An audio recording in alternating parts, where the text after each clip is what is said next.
Hey traders, this is Blake Morrow with Trader Summit, and I'm so happy to have today. I have Tracy Shuchart from Hilltop Advisors. Did I say that correctly? Gosh dang it. Did I? Hilltower. Dang it. Hilltower.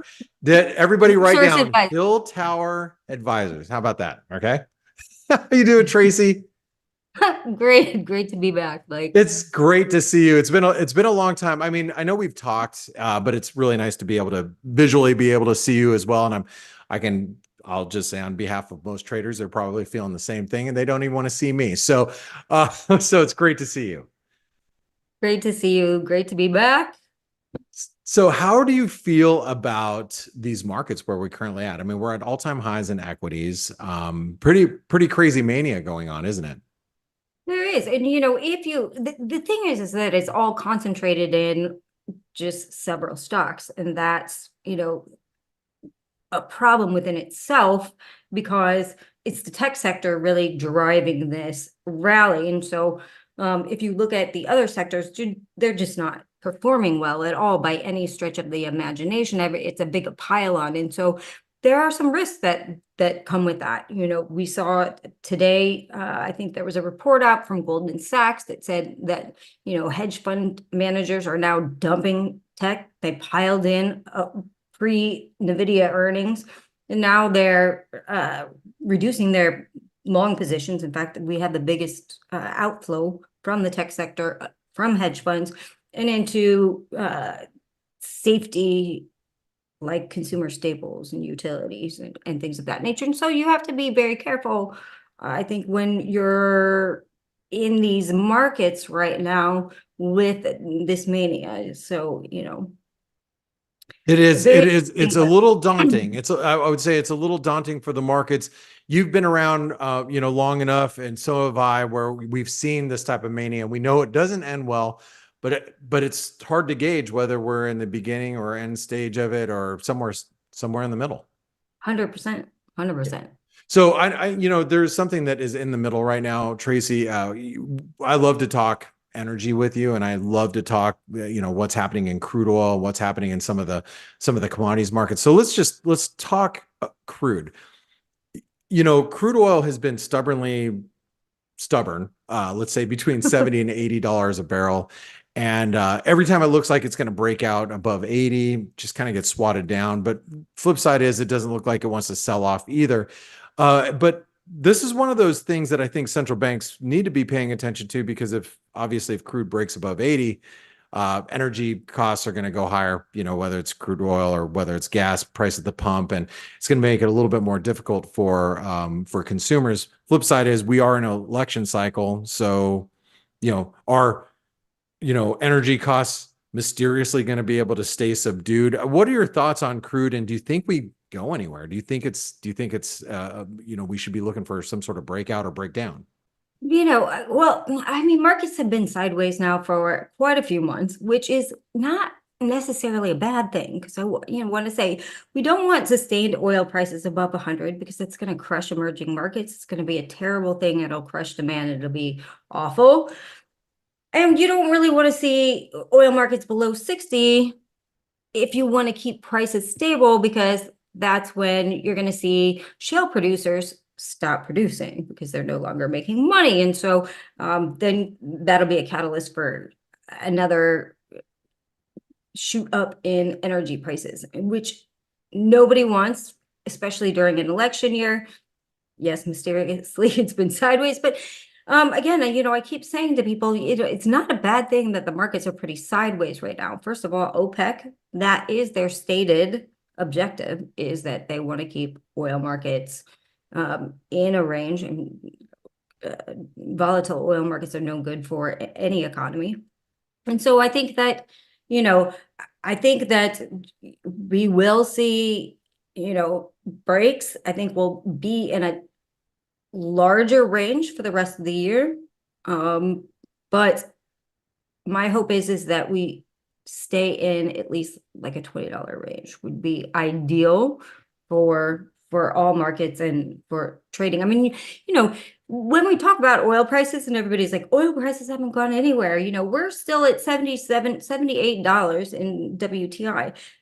By historical means, that is very high. And so I've been saying for the last 2 years, higher for longer, and it is been higher for longer. I mean, the historical average is around $30. Yes, we've seen spikes to 140 and we've seen, but the historical average is $30. So we are certainly still well above, even if you adjust for inflation, we're still well above historical norms. For those of us that are not really very active in the energy markets, although I've played my hand or had my hand played in the energy markets a few times.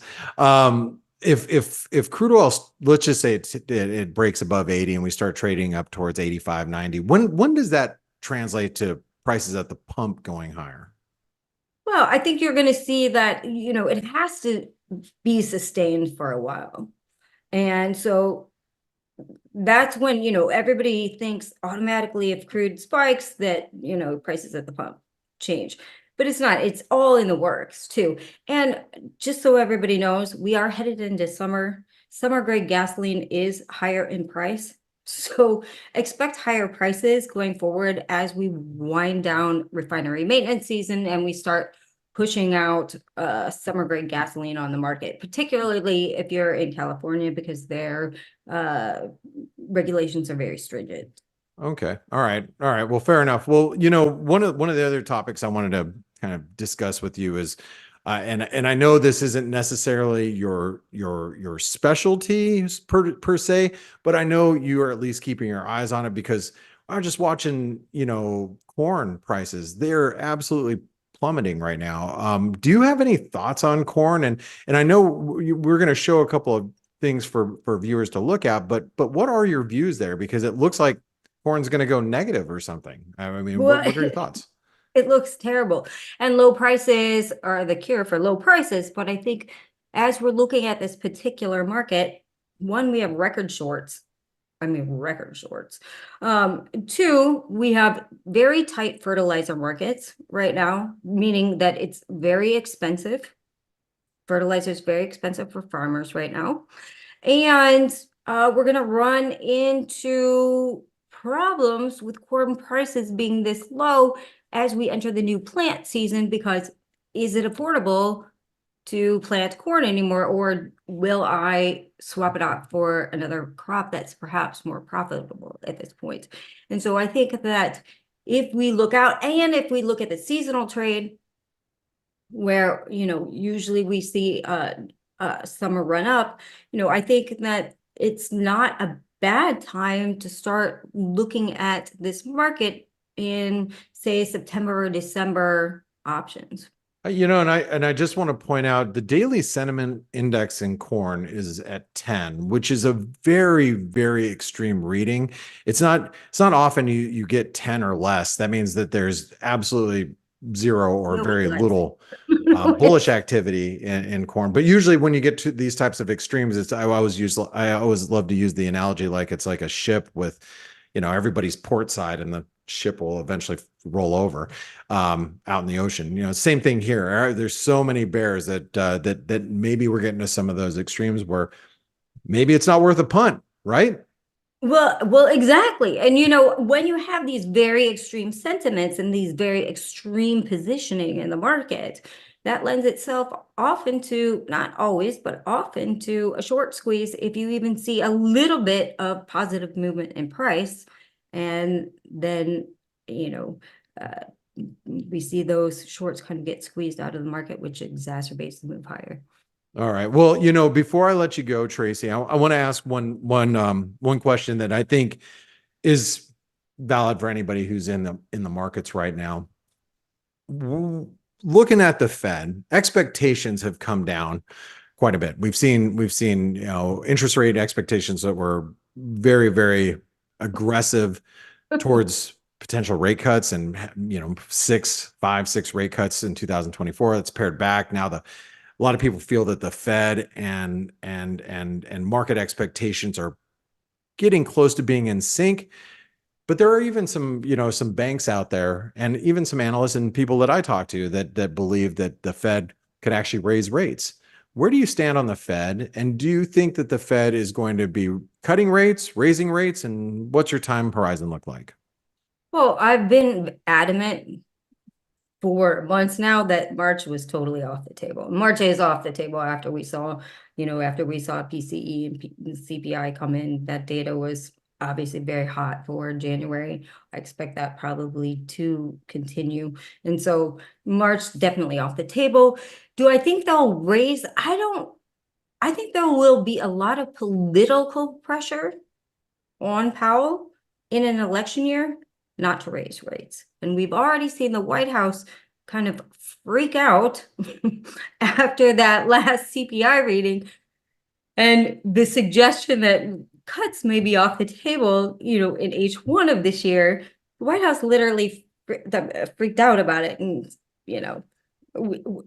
which means that what they're going to do is just Yellen's going to do her thing because she works for the White House. And so she's going to issue more bonds, and it's going to be, again, fiscal versus monetary. But I think there's going to be a lot of pressure on Powell not to raise rates at all, even though he probably actually could.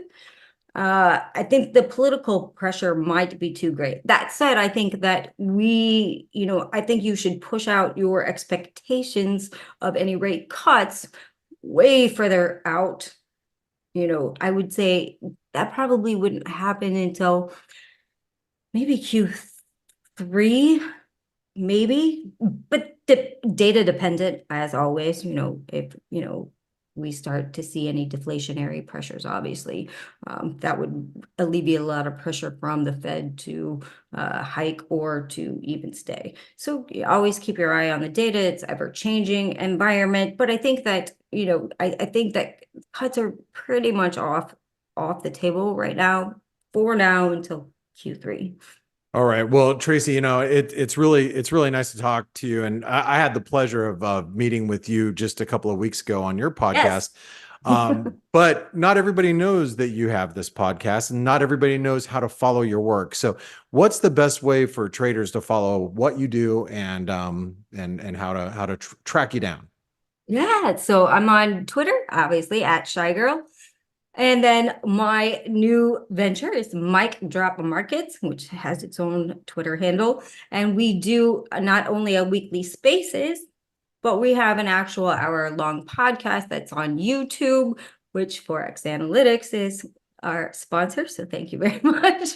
That we interview notable people in the financial industry that we think that you will find exciting, and that gives us insight into what is going on. And those are longer interviews.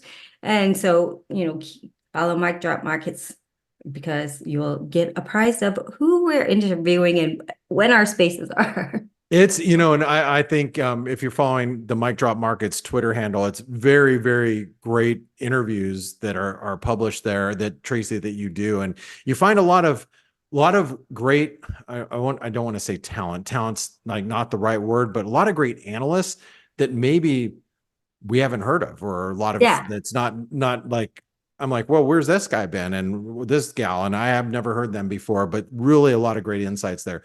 So, there's really great insights here, sitting here with you. So Tracy, I want to thank you for being here with us. If you guys and gals enjoyed listening to Tracy, make sure you give her a thumbs up. Jump in the comments down below if you agree, disagree with, how she feels about corn. Maybe you have a completely different opinion of what corn's going to be doing in the next 6 months. Jump down in the comments below and let us know. Tracy, thank you so much for joining us today, and I can't wait to have you back on again. Thank you, Blake. Always a pleasure.